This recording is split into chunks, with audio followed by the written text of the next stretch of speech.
What's up YouTube, I'm just another guy and welcome to my Parks to Premier League playthrough in which I aim to take Billericay Town FC from the low depths of the Blue Square Bet South and take them to the Premier League. We finished our 6th season now, we're in League 2, it's our second full season, and let's read the English season review to see where after our first 6 months of the season we actually did end up finishing. So the season ended with Milton Keynes Don winning the league, with Mansfield, Portsmouth and Wrexham all going up. MK Dons won the Empower League 2 twice in their history, yada yada yada, and MK Dons Matt Derbyshire won the top goal scorer with 31 goals.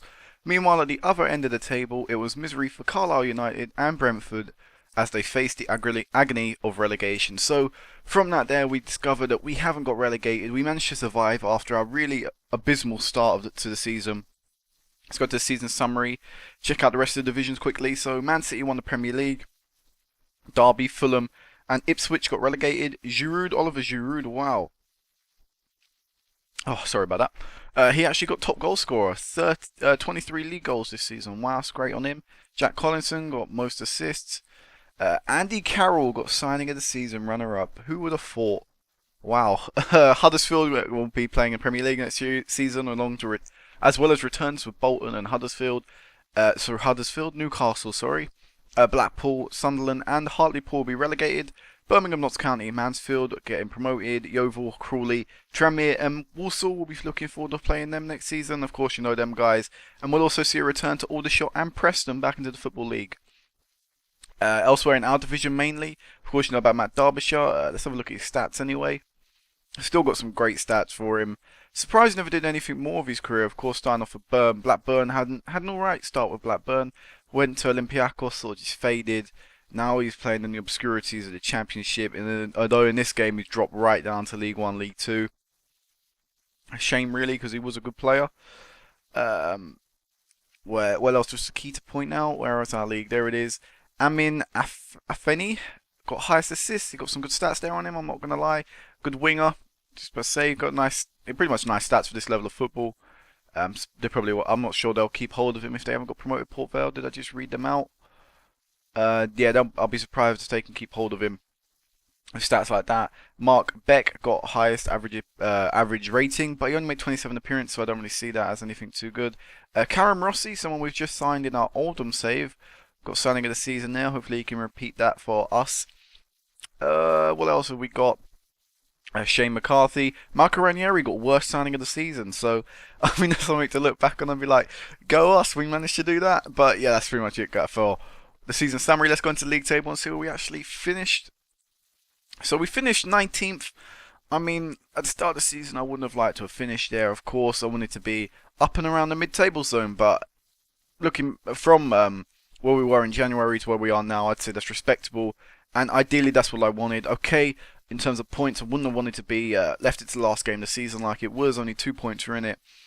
Really, that's not a great season for us. But you have to consolidate when things aren't going your way. You have to really set yourself targets that are achievable. And this season it was just to survive relegation. We ended up finishing the season though with 13 wins, 12 draws, and 21 losses. It's a lot of losses.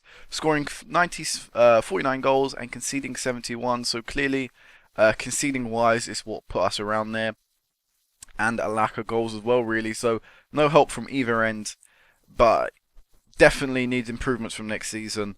I need to think about strengthening in certain areas. Let's go into past positions, so maybe we'll see an up and a down.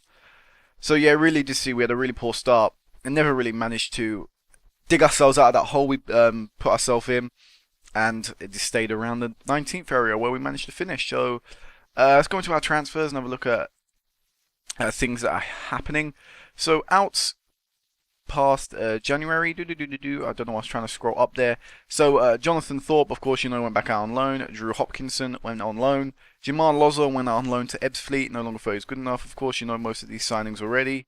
Aaron Spear went on a free transfer to Exeter. No longer thought he was good enough. I mean, he's got some half-decent stats there, but I don't think they're Football League ability. He's gone to Exeter in League 2, only made 6 appearances, no goals. So it showed that we made the right choice to let him go. He's definitely not cracked up to this level. He served us well in the first season, but nothing more than that. Uh, Sitoe, someone I'm going to look to try and get rid of. He's on £130 a week. That's not a lot, but at least it's still something on the wage bill. So I look to get rid of him next season if I can. And Anthony Straka went out as well on a free transfer. Was it free transfer? I didn't read that right. Yeah, free transfer. He was an alright player for us in the first season. I signed him in the first season because we needed someone, at least of Football League ability.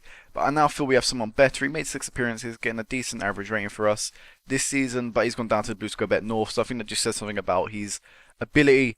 And that maybe the first season he did us. He was alright, but it was never going to be anything too special. Anyway, let's go to the inn. So we made 3 more signings from what you've already seen.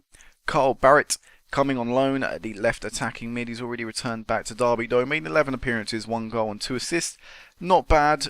Really, I would have liked better if he's the ability so-called meant to be, but I guess you get some more getting a player who's not on a wages, so you can't really complain.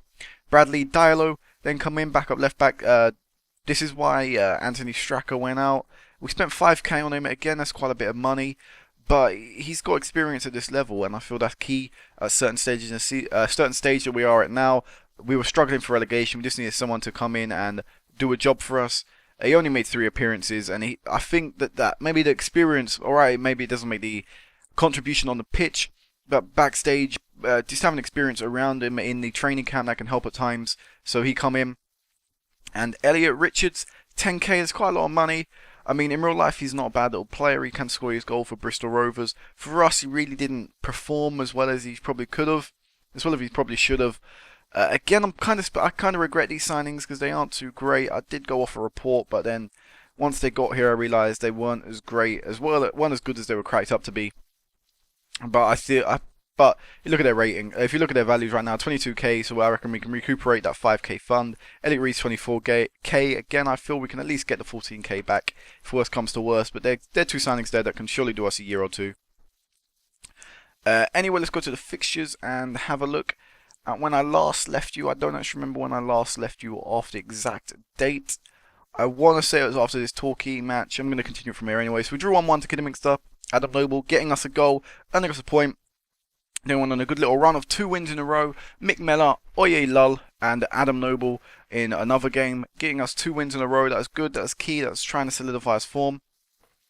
Anya, then sadly his goal of the game only earned us a loss, only a consolation in the end. 2 goals down after 25 minutes. That's not good enough. We really shouldn't be playing. We really should be playing much better than that, I should say. Sorry. Anya did get us a goal back, but in the end, 2 late goals made it 4-1, and they did dominate us. They were really poor game, really bad. Anyway, moving on, we then lost 1-0 to MK Dons. Not too disappointed with that. They did win the league, so it wasn't embarrassing there, especially after the Port Vale result. Maybe I would have expected a few more goals to have gone in against us there, so to keep it 1-0 only, that was alright. I keep on just skipping over the results. Where are we? I just lost it. There we are, down here. Alright, so then we won 2-0 against Stockport. Anya and Foster getting us 2 goals before half-time. Let's have a look at these goals, earning us the 2-0 win. So as you see there, we dominated according to match stats and statistics. Stockport never really got in the game. That was lucky for us. And Marco Ranieri, of course, returned to Billericay Stadium and had an absolutely horrible game. That's exactly what we want to see, where now when one of the key players in that history comes back and faces us, we want to see that he's having an absolute torrid game. He contributes to our win in whatever way, shape and form. I think this was something historical here, or there was some sort of monument to this game. I think it was my 100th game in charge or something like that. I don't actually remember off the top of my head. I just know this game had some sort of a memorable moment, and Marco Ranieri was involved in that. So it's good to see that he's still involved in history. It might have something to do with Mick Mellor. Like I say, I can't remember off the top of my head. This is done a long time ago. This game definitely had some sort of historical moment that we should look back upon, if only I could remember it. Anyway, I keep on losing where we are. There we go. And we won 2-1 against Doncaster. Again, this is a good game because Doncaster I always see in my eyes as big team. Anya and Andrés Piera getting us the 2 goals there, earning us a 2-1 win. I don't know why this keeps going up to the top. This is really frustrating. Anyway, so we drew 1-1 with Burton. Andrés Piera goal in the 46th minute, earning us a draw. Not a bad player there. I reckon he's got great potential ahead of him. We'll go into that a bit later on. Anyway, so then we lost 3-2 to Barnet. This is a disappointing result. I mean, they scored so late on. It was basically a game of two halves, which is that's the most annoying game in my opinion, because we dominated one half. We really did deserve to win, but in the second half they come out, they got their three goals, quite quick succession. They got the first two, and then really late on. It really was a game of two halves. We controlled the first, we couldn't get a hold of the second, and they just played their half better than ours, and they ended up winning and coming away with 3 points. So they were lucky there with their game, but wasteful chances for us in the first half. We should have done a lot better. Then we won 3-1 against Portsmouth at Fratton Park. They ended up getting promoted, so let's have a look at these goals. They ended up getting promoted, so this is a great win for us. I mean, you look at the possession there. They had 63% of the ball. They had more shots than us, more shots on target. End of the day, it just came down to who took their chances the best, and it turned out to be us. So here's McMellar's goal. Absolutely fantastic player for the club he has been over the years, and scoring a goal there, adding to what he is, a great servant to the club. Here is another one of our goals, I believe. Yeah, this is another one of our goals. Poor pass out, I believe it should be right now. Nope, I'm absolutely clueless to what's going to happen. Let's just read it. Let's look at this, I do. So there's Stubbs, heads it away. McMillan heads it away. Jamie O'Hara still there. I pointed him out last time. Matt Ritchie as well. Two great players at the club. So Portsmouth definitely are a big team. Big stadium. Big facilities behind them. So I believe they're out. I'm not sure if they're completely out of financial trouble, but they're definitely not in it right now, and they're on a team on the up. So Barrett gets his first, and I think it was his only goal for us there. And you have a great run down the right. Ideally, this would have been a game where I'd like to keep a clean sheet in. I know we weren't, because we were exactly lucky. We were getting dominated, but disappointing to concede so late on as well. It's kind of, we have been doing that a lot lately. This season, that's something we have to pick up on next season. Try and go containing defensive. Something on my behalf, maybe a change in the defensive half of the pitch, a change in the midfield at maybe 70th minute, 80th minute mark to try and control the game from the centre of the pitch. Pierre with a lovely looping header. Was that 3 headers? Was that goal a header? I can't actually remember off the top of my head again. Whatever, yeah. So another looping header, and we'll look at their goal right at the end of the game. Which is, I can say, disappointing. I don't want to concede late goals. I don't want to be known as that team that always has the chance of throwing away the lead. Always gives them that. You've got a little bit of hope if there's only a 1 goal difference, that really late on they'll let it go. Maybe it's the coaching staff. Maybe I need to change the coaching staff. There's something I'll show you actually, because I've realised through 6 seasons I've not shown you any changes in the coaching staff. But yeah, that's it. No, that was all the goals there. Anyway, let's scroll down again. Find where we were. Then we got on an absolutely abysmal run. 3 games without a win. So we beat Portsmouth, a great team, a great win, a really lucky win as well. Then we can't pick up a win against Brentford, Bristol Rovers, or Grimsby, losing 3-0, 1-0, and 3-0 respectively. So that was disappointing. Elliot Richards got his only goal of the season. I believe that was there with a 1-1 draw over Shrewsbury. Then I'll show you these goals right now because it's our last win of the season, really disappointingly. We beat Southend 2-0. Andrea Piera, been a great player for us the second half of the season. I definitely think he's got potential in him. And Adam Noble, yet again, scoring, got his shooting boots on for a first time in a long time, actually. Getting his name on the score sheet. So who scores first? It is Andreas Piera, isn't it? I love that name, Andreas Piera.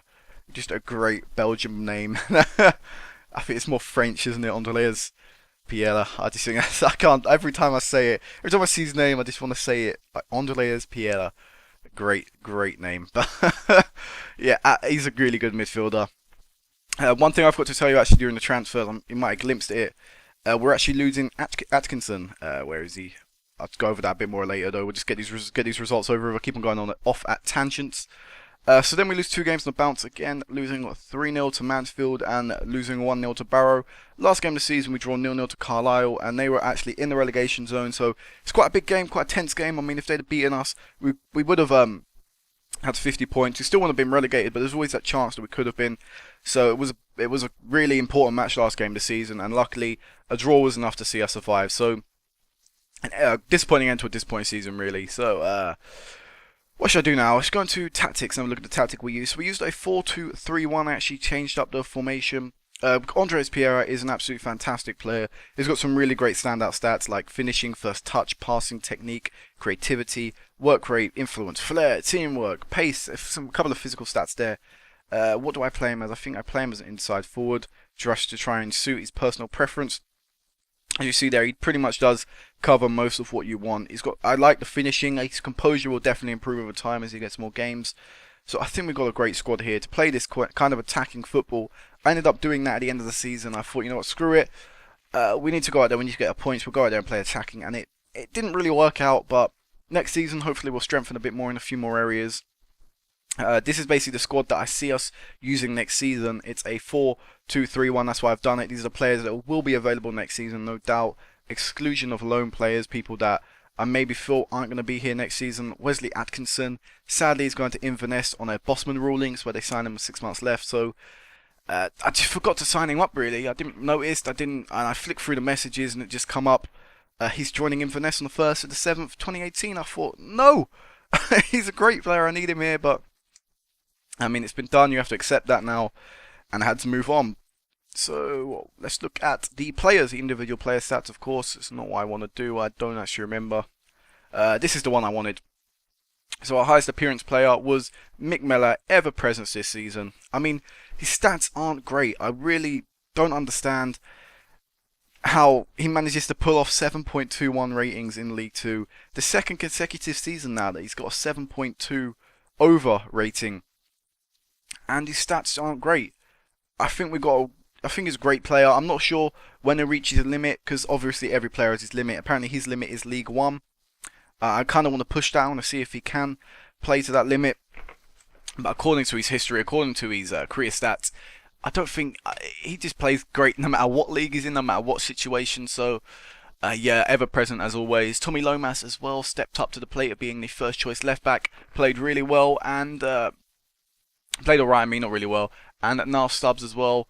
Ever presence this season. 3 defenders there that I feel will be in our back four for a couple of years to come at least, because they got potential in them, and they're good enough at this level right now. So our assists end up coming down the left with Jones Diallo, down the right with Anya, and Adam Noble himself managed to get a few assists, but really we do lack someone who can create.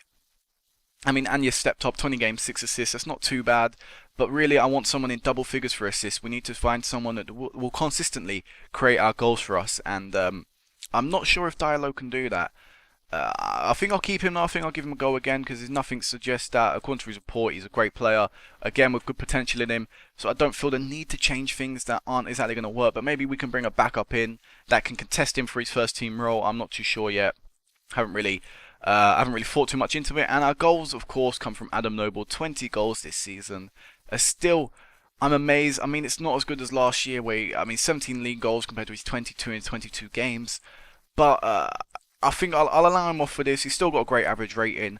The squad as a whole didn't play well this season, so for him to come through that and still get 17 goals, still get 20 goals in all competitions, I think it's a great signs of a great player. There's someone that can push through the team, help the team, figurehead the team, even when things are going wrong. He's the one that comes forward. He's the one that scores. Really like a captain player. He is captain finesse player. Even though Mick Mellor really is our captain, because well, I mean, look at his average rating. Why wouldn't he be?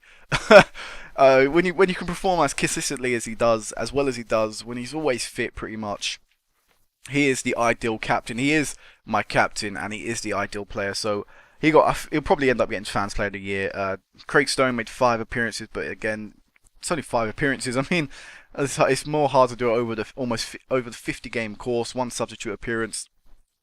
Anya played well for us as well. Michael Doherty, Adam Noble, Andreas Piera played well for us. So I'd say, considering it was a bad season, all these guys played pretty well for us. All these, 3, 6, 7 guys here played consistently well, what we needed, and hopefully next season we can invest in the squad a bit more. Our financial situation is deteriorating right now. With, as you see, projected balance, we're in the negatives. We're on the slope down, which is weird because we were on the slope up in the Blue Sky Bet North, but now we're going down. I'm guessing the fact is we're paying more for wages and we just can't bring enough money in to support the wages we're spending now. But it's disappointing. It means wage budget is probably going to be tighter next year, maybe even less. I'm not too sure yet. So it's going to be tough to get out of this division with the predicament we're in, with the financial situation we're in. But it's one I'm going to look forward to. Staff, I was going to show you my staff because I haven't done that yet. So what I'll do is I individually click into the staff, because of course you know me, we have a director of football, Nick Fenton. I thought I was going to use a director of football for a while, but I decided, you know what, it's best if we don't. It's best if I just stick to doing all my responsibilities myself. That's the way I like it. It's the way I feel it should be. I don't I don't know. I just don't like director of footballs. I don't. Maybe if I'm at a big club like a Man U or something, and I feel like we need to clear out, I'll maybe leave the responsibilities to selling players to our director of football or an assistant manager or something. But personally, I'd want to know where the loans are going out to. I want to know what kind of setup they'll get in a new squad. By that I mean, will there be a key player, regular player, rotation player? I need to know that sort of stuff. Otherwise, there's no point sitting them out on loan. I like to know youth players we're bringing in, the money we're spending on players. I don't want transfers done under my nose. So preferably everything's left to me for that reason alone. Anyway, tangent there. Nick Stanley is our attacking coach, really. Reserve manager, we have Matty Holmes, our under 18s manager. Paul Hilton, our assistant manager. I think he's a great assistant manager there. Andrew Corbett, our head of youth development. Carl Rogers, coach. I'll go into training in a second to show you what they're all doing. Phil Neville is our tactical coach. I know that for a fact. Jamie Milligan, got some great coaching stats on him there. Mark Goodall, not a bad little coach, good all round coach. Ashley Bays, not a bad goalkeeping coach. We have, I just clicked on him. What am I doing? Charlotte Hatch is our physio. So she's not got great physiotherapy. I'll probably look to bring a new one in when our contract expires. God. Yemi Ububabe. I'm not too sure. He's a head coach, head scout. Sorry, I'm not happy with that though. He's not got great scouting stats. I'm not going to click into these guys. You can see it there. So Fraser Etheridge, not a bad little scout. Ashley Gray's not a bad little scout. Felipe Morias, someone I actually signed in my Oldham save again. Yeah, he's our scout. Again, not a great scout. He's probably the worst here. And Leon McSweeney is not a bad little scout. But something I recommend is coaching stats and scouting stats. All do go up and down. They go up as age goes on, as they develop like players. I'm not sure if many people know that, but they will develop like players. So when I originally got Ashley Gray, which I think was second season or something, first season, he didn't have stats like this. He probably like 10 or maybe 10 probably ability, 9 potential, something like that. He's improved, and he's not even on a contract right now. Fraser Everidge and Ashley Gray, they can stay like that. I don't want to waste any more money, but yeah, they will develop coaches, they will develop scouts, so give them time. If they've got stats like this, I mean, and they're, how old is he? 44? 44, when he's 50, he could have stats maybe, I don't know, 17, 14 maybe, something like that. They will develop, so give them time. Anyway, training is a thing I like to do myself as well. I like to sort out who's doing what. I think these star overall ratings are very important. Right now, I'm trying to get them all to 3. So really, I'd like a better defensive coach. He's a tactical coach, but like I said, I've already got Phil Neville as tactical coach. Yeah, I definitely need a few more coaches, but for the level we're at, this is decent enough. Star ratings for that thing. Boardroom, what can we go into? I am trying to get youth facilities and training facilities upgraded. Although, but look here, I mean, I ordered this in the 2016, and it's now 2018, and they're still not done yet. So, I think they're pretty much scrapped. I know the financial situation we're in, we're not going to get them now. They're still in the planning stages. They really should have been done by the planning stages last season, and it should have been done now. So, I don't think they're going to happen, and I don't blame them. It's the financial situation of the club. We just don't bring in enough punters. I haven't shown you that actually in the stats.